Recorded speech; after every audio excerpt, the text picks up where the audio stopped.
Vivo அவங்களோட Y சீரிஸில் இப்போ புதுசாக Y31 அண்ட் Y31 Pro அப்படின்னு 2 ஸ்மார்ட் ஃபோன்ஸ் லான்ச் பண்ணியிருக்கிறாங்க.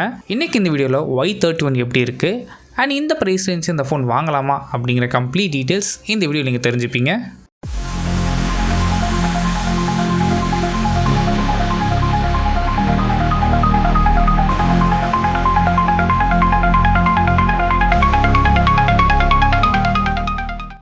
ஃபர்ஸ்ட் பார்க்குறது டிசைன். விவோ சைடில் இருந்து ரீசெண்டாக லான்ச் ஆகிற Y சீரிஸில் என்ன மாதிரி டிசைன் இருக்குமோ சிமிலரான டிசைன் தான் எங்கேயும் எடுத்துகிட்டு வந்துருக்காங்க. இந்த ப்ரைஸ் ரேஞ்சில் பெருசாக குறை சொல்கிறதுக்கு எதுவும் இல்லை. Y31 சைஸ் பொறுத்த வரைக்கும் 6.68 இன்ச்சஸ்க்கான IPS LCD பேனல் யூஸ் பண்ணியிருக்காங்க. அண்ட் இந்த டிஸ்பிளேக்கு ரெசல்யூஷன் பொறுத்த வரைக்கும் உங்களுக்கு HD+ தான். அட்லீஸ்ட் ஃபுல் HD+ கொடுத்துருந்தா நல்லா இருந்திருக்கும் இந்த ப்ரைஸ் ரேஞ்சில். அண்ட் பிக்சல் டென்சிட்டி பொறுத்த வரைக்கும் கம்மி தான், 264 பிக்சல்ஸ் தான் பெர் இன்ச். அண்ட் இந்த டிஸ்பிளேயோட ரெஃப்ரெஷ் ரேட் பொறுத்த வரைக்கும் உங்களுக்கு 120Hzக்கான ரெஃப்ரெஷ் ரேட் சப்போர்ட்டும் அண்ட் கலர் கேமெட் பொறுத்த வரைக்கும் உங்களுக்கு 83%க்கான NTSC கலர் கேமெட் சப்போர்ட்டும் கொடுத்துருக்காங்க. அண்ட் அடிஷ்னல் ஒரு அட்வான்டேஜ் என்ன அப்படின்னா இந்த டிஸ்பிளேனால பீக் பிரைட்னஸ் ஹை பிரைட்னஸ் மூலம் உங்களுக்கு 1000 nits வரைக்கும் போகும்னு சொல்லியிருக்காங்க. ஓரளவுக்கு டீசெண்டான யூசேஜ் டைரக்ட் சன்லைட்டில் உங்களுக்கு இருக்க போகுது. நெக்ஸ்ட் இந்த ஃபோனோட ப்ராசரை பொறுத்த வரைக்கும் ஸ்னாப்ட்ராகனோட 4 Gen 2 ப்ராசர் இங்கே யூஸ் பண்ணியிருக்கிறாங்க.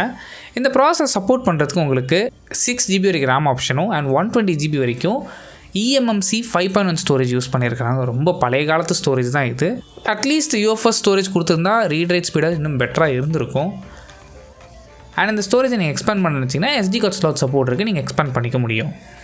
இந்த ப்ராசரோட பர்ஃபார்மன்ஸ்னு கேட்டிங்கன்னா பெரிய லெவலில் எதிர்பார்க்காதீங்க. கேஷுவலாக யூஸ் பண்ண போகிறீங்க இல்லை பேசிக்காக தான் இருக்க போதுன்னா தாராளமாக இந்த ப்ராசர் போதுமானது தான். பட் நீங்கள் கேமிங் சைடுன்னு போயிட்டிங்கன்னா இந்த ப்ராசர் அதுக்கான ப்ராசர் கிடையாது. அண்ட் கேமராஸ் பொறுத்த வரைக்கும் இங்கே 50 மெகாபிக்சலுக்கான ப்ரைமரி ஷூட்டர், இதுக்கு f1.8 அப்பேச்சர் கொடுத்துருக்காங்க. செகண்டரி சென்சர் உங்களுக்கு 0.08 மெகாபிக்சல் கொடுத்துருக்காங்க. இதோட அப்பேச்சர் பொறுத்த வரைக்கும் f3.0. இது வந்து ஒரு செகண்டரி லென்ஸ், ஆக முதல் தேவையே இல்லாத ஒரு லென்ஸ் தான் இந்த lens. And front facing camera பொறுத்த வரைக்கும் உங்களுக்கு 8 மெகாபிக்சலுக்கான ஃப்ரண்ட் ஃபேஸிங் கேமரா ஆப்ஷன் இருக்குது. அண்ட் அடிஷ்னல் இந்த ஃபோனில் IP68 அண்ட் 69க்கான டஸ்ட் அண்ட் வாட்டர் ரெசிஸ்டன்ட் இருக்கிறதுனால இங்கே அண்டர் வாட்டர் மோட் சப்போர்ட்டும் உங்களுக்கு கொடுத்துருக்காங்க. அண்டர் வாட்டரில் உங்களுக்கு ஃபோட்டோஸ் இருக்குன்னு நினச்சேன், இந்த ஆப்ஷன் உங்களுக்கு யூஸ்ஃபுல்லாக இருக்கும். அண்ட் பேட்டரி பொறுத்த வரைக்கும் இங்கே 6500 mAhக்கான பெரிய பேட்டரி. இதை சப்போர்ட் பண்ணுறதுக்கு உங்களுக்கு 44 வாட்ஸ்க்கான வயர்டு ஃபாஸ்ட் சார்ஜிங் சப்போர்ட்டும் கொடுத்துருக்காங்க. விவோங்க என்ன கிளைம் பண்ணுறாங்க அப்படின்னா 38 minutes ஆகும் ஜஸ்ட் 1%லேருந்து 50% சார்ஜ் ஆகிறதுக்கு. அண்ட் அது மட்டும் இல்லாமல் இந்த பேட்டரிக்கு உங்களுக்கு 5 இயர்ஸ்க்கான பேட்டரி ஹெல்த் ஆப்ஷனும் அண்ட் 5 வருஷத்துக்கு டியூரபிலிட்டி கிடைக்குன்னு சொல்கிறாங்க. அண்ட் சார்ஜிங் சைக்கிள்னு எடுத்துக்கிட்டிங்கன்னா உங்களுக்கு 1600 சார்ஜிங் சைக்கிள்ஸ். நெக்ஸ்ட் இந்த ஃபோனில் யூஸ் பண்ணியிருக்க சாஃப்ட்வேர் பொறுத்த வரைக்கும் இங்கே Android 15 ரன் ஆகுது. இதுக்கு மேலே விவோட ஓன் UAயான FunTouchOS வெர்ஷன் 15 அப்ளை பண்ணியிருக்கிறாங்க. அண்ட் கூடவே இந்த ஃபோனுக்கு dual band wifi support, 5G support இருக்குது அண்ட் ப்ளூடூத் வெர்ஷன் 4.1 சப்போர்ட் கொடுத்துருக்குறாங்க.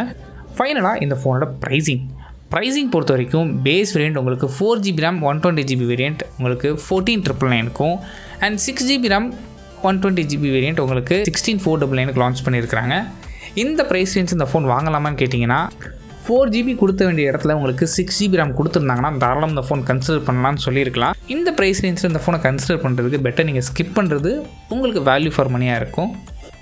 அண்ட் இந்த ஃபோனை பற்றி உங்களுக்கு ஏதாவது ஒப்பீனியன் இருந்துச்சு அப்படின்னா நீங்கள் கீழே கமெண்ட் பண்ணுங்கள். அண்ட் இந்த ப்ரைஸில் இந்த ஃபோன் வாங்குவீங்களா அப்படிங்கிறது உங்களோட ஒப்பீனியனை கீழே ஷேர் பண்ணுங்கள். தேங்க்ஸ் ஃபார் வாட்சிங்.